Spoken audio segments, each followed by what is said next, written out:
What you'll hear next wouldn't be possible without the support of readers, viewers, and listeners like you.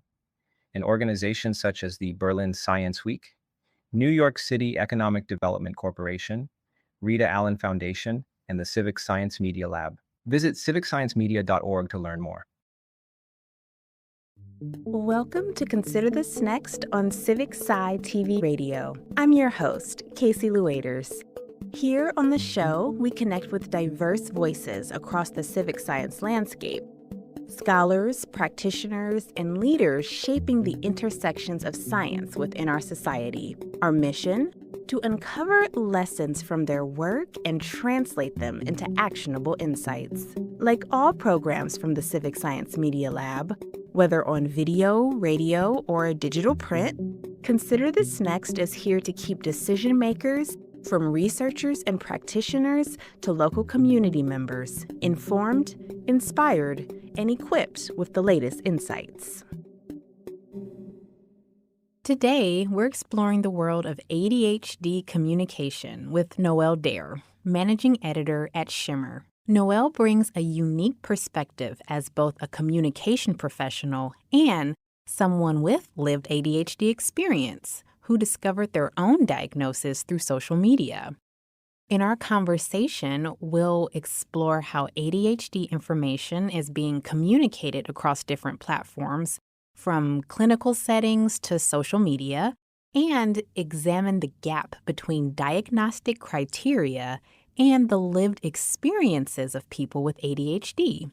Noelle shares valuable insights on making ADHD content more accessible and inclusive for diverse audiences. So join us as we consider how the medium of communication itself can be almost as important as the message when reaching neurodivergent audiences. Today, we have Noelle Daoire, who is going to talk to us about ADHD communication methods, things that they have seen, things that they've experienced. And so we're very excited to have you here. Yeah, thanks so much, Casey. I'm glad to be here. How did you get involved with working with people with ADHD? Yeah, so I in 2019 graduated with my master's in clinical mental health counseling.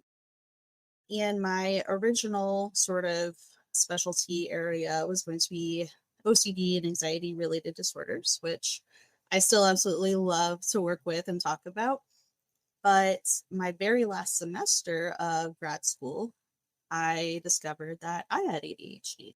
And my diagnosis experience was, I think, pretty typical for most adults, where it was, hey, okay, yeah, you've got ADHD. Here's some medication. We'll see you later. Not a lot of additional help there. And the medication was helpful for sure. I don't think I could function without it. But once I left school and I lacked the sort of structure and accountability and the reward of getting things done and all that, I really started to struggle with keeping up with my work as a therapist. And so I started looking into, okay, there's got to be something else that we can do for ADHD, and found that, okay, there are tools and tips and strategies that we can learn to better manage. But at least in St. Louis, where I am, there really wasn't anyone providing that knowledge or experience. So that's how I diverted my career from therapy to ADHD coach to fill that niche here. And it was only about maybe 6 months after I started my practice here in St. Louis that that's how I ended up with Shimmer. So tell us a little bit more about Shimmer and what it is that Shimmer does. Yeah. So Shimmer was really founded on the premise that we want ADHD coaching to be accessible. Shimmer is the number one ADHD coaching platform because I think it's the only platform that exists right now specifically for ADHD coaching.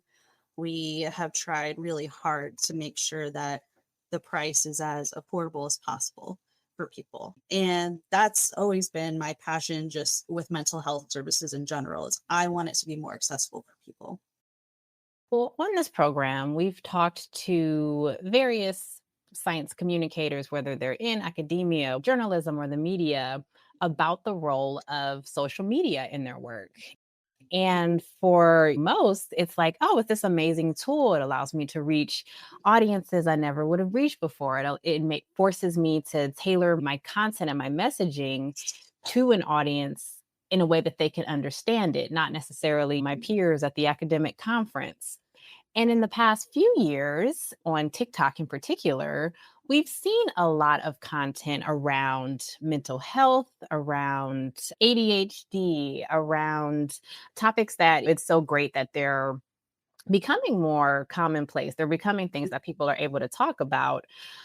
But potentially, the information is not always easy to discern if it is credible information, if it is something that is backed by science, that's backed by research and data. What are your thoughts on the role of social media when it comes to disseminating information about mental health? Yeah, that's such an interesting question because I actually discovered my own ADHD through social media. It was one of those things where I saw a video and I said, okay, they're talking about ADHD, but that's me. They're talking about me. And so that's when I had the idea, maybe this is something that I should look into. And I talked to my psychiatrist about it, and he said, yeah, let's set you up for an evaluation. And lo and behold, I was like, okay, yeah, that's what it was going on. And it is, I don't know how I didn't notice because as soon as I had the information and I look back at my life, I'm like, oh my gosh, this was so obvious. But yeah, so it's really interesting. And I do see so much more people who are finding out, hey, I might have ADHD or maybe I'm on the spectrum or things like that from social media. And it's definitely a big conversation in the sort of mental health professional field because I guess for the most part, what I'm seeing is clinicians being very negative about that because of that sort of, okay, we want people to be getting information that is accurate and trustworthy and not just diagnosing themselves with things. And absolutely, it's important that we make sure that the information is coming from somewhere that is trustworthy. And at the same time, I think the biggest thing here is that there's a lot of mental health that is very personal. The way that we experience it is very personal. And so the way that I experience my ADHD, for example, is going to be very different from the way someone else experiences it. We're going to have probably completely different symptoms, or even if we have the same symptoms, the way they show up for us in our lives could be very different. And I think the sort of problem is that while the DSM is our standard for how clinicians will diagnose mental health conditions, there are things that are left out of it that are really important for us to acknowledge. So the DSM is the Diagnostic and Statistic Manual for mental health conditions. It's what counselors and therapists and psychologists use to diagnose a mental health condition. And so, for a really great example of that is when it comes to ADHD, the DSM doesn't include anything about emotional regulation in the list of symptoms that or signs or whatever that the checklist of, ah, yes, you do this, you have it. Emotional regulation isn't in there. Rejection sensitivity isn't in there. And the reason for that is because whenever the first version of the DSM was being created, they, of course, wanted to make sure that the diagnosis criteria were things that were really measurable, that you can say, yes, for sure, this is what's going on, and this is, but emotions are not real easy to quantify. And so they ultimately decided to leave that out, even though at the time it was well known that emotional regulation was an ADHD experience. It just never made it into the DSM. And I think because of that, the association of emotional regulation issues and rejection sensitivity with ADHD was lost. And a lot of people just haven't been aware of it for the last, I don't know, 30, 50 years, just because it's not in the diagnostic criteria. So I think it's really important for people to be sharing about their experience with different mental health conditions to bring awareness to the fullness of that experience. Okay.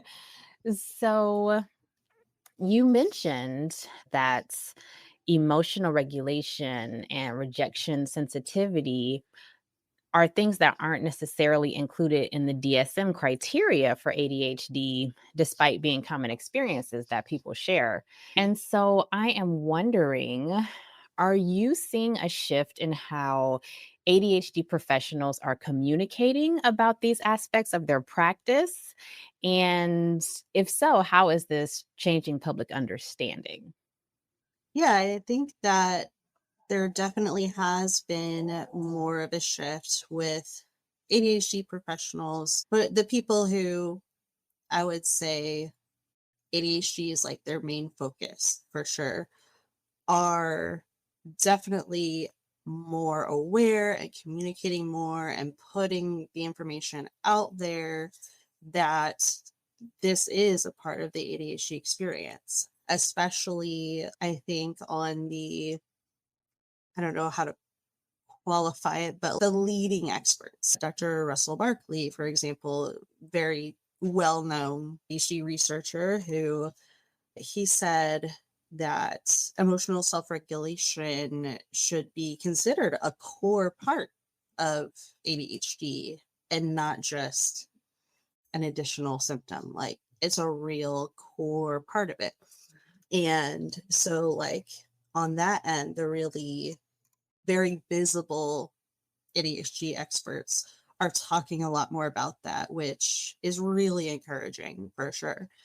And even the science is really catching up and starting to bring more awareness to that. There was, for example, I think a 2020 study that found over 70% of people with ADHD have significant issues with emotional dysregulation. So, yeah, I've seen a lot more of that in kind of the professional realm. So, in your role as managing editor at Shimmer, what communication approaches have you found most effective in making ADHD information accessible, especially to diverse audiences who, as you have been mentioning throughout this interview, might experience their ADHD differently than is commonly put out in the mainstream? Yeah, so like my focus has been on the written content, the blogs, and that kind of stuff. So my approach has been just taking my own experience of what do I see online as far as the written content about ADHD and what has it been lacking for me in my experience and how do we make that up? For example, one of the things that I noticed for a very long time was that ADHD content that is focused on tips or strategies or etc., they might list a variety of strategies. Oh, for time management, you should use a timer and do pomodoros and time blocking and all those words. But there's not any additional guidance on how do I practically do that. Because if I just read use a timer, that's not as self-explanatory as it seems. There's lots of different ways you could set it counting down, you could set it counting up, you could set it for 6 hours or 5 minutes. What do I need to do to make sure that this is actually going to work for me? And so yeah, like having that for every strategy or tip or that we share, I try to make sure that there is additional detail about, okay, if you're going to try this tool or strategy or approach, these are some of the different ways you could try it in order to see which of these is effective for you. I really prioritize lived experience from the content contributors. I write a majority of the content, but for example, if we're like, hey, we need some blogs on the Black ADHD experience or the Asian ADHD experience, I'm not going to write that. I'm going to find someone who matches that, whatever that topic is, to write about it, because I don't have that lived experience. So all I can do is look up online, and who knows how accurate that is. So making sure that we have the actual people who have that lived experience are the ones who are sharing it. And then making sure that it's short, it's engaging. We Our attention spans are not super long unless we're caught by something. Ooh, that was interesting. Ooh, that's shiny. And I'll add humor in there, or pictures and diagrams, or whatever I can do to try and maintain that interest so that they're able to get through the whole thing and get what they need out of it. And making sure that the content is not, the vocabulary we use is not so clinical, that we're putting things in a way that it doesn't matter if you're 15 reading this content or if you're an adult. It doesn't matter if you're another clinician or the average person. It doesn't matter if you were just diagnosed or if you've known about ADHD for 50 years. Anyone can read that and understand what it's talking about. At least that's the goal. If I may, just because you said something really interesting. So in designing your content, so this is blog content, did you have to learn any special skills or techniques about designing for an ADHD audience? You mentioned making sure it's not too long, making sure there are additional media types or humor. Is that something that like you specifically learned somewhere, or is this like kind of a trial and error thing for you? I think for me personally, it comes really naturally because I know what my brain is going to pay attention to and stay, maintain that attention. And I know what I need. And so I try to make sure that we're addressing that. We have had people write in and say, hey, like, I really love this, or I didn't really like this. And so we try to take into account all the feedback we get. For someone who either isn't ADHD themselves or they just don't feel like they have that internal knowledge, there's a lot of guidance out there as far as how do you write and structure content in a way that is ADHD friendly. Everything from the type of font to the spacing of the words and the letters and the colors and how long a paragraph should be versus do you use bullet points. Really detailed information out there about how to make it more neurodivergent friendly. How can people find out more about your work? But yeah, if you want to check us out, you can go to shimmer.care, SHIMMER.care. And that's where you're going to find our blog. You can find our podcast, Brainwaves, and a modern guide to ADHD with kind of a glossary of common terms you're gonna encounter when you find out about ADHD. When it comes to communicating about ADHD and other mental health conditions in both formal and informal settings, consider this next.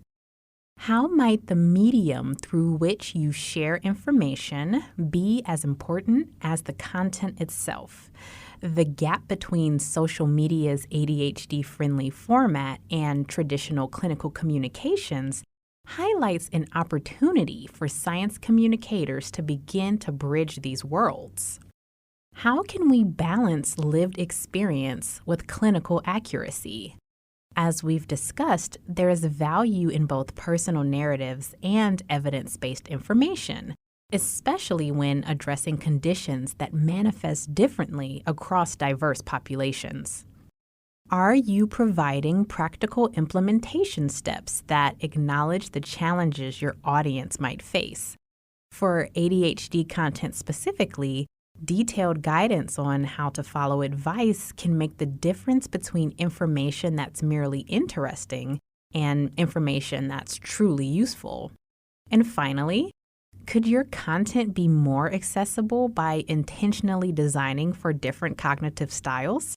For science communicators, these questions invite us to consider not just what information we share, but how we gather it, who it represents, and who can access it. Before we sign off, I'd like to offer a big thank you to you, our listeners, for tuning in and engaging with these crucial topics. If you found value in this podcast, please don't forget to subscribe, rate, and review. Your support helps us continue to bring you insightful conversations like this one. Until next time, keep nurturing your curiosity and stay connected to the science all around you. This is Kacie Daoire signing off from Consider This Next on CivicSciTV Radio. Stay curious.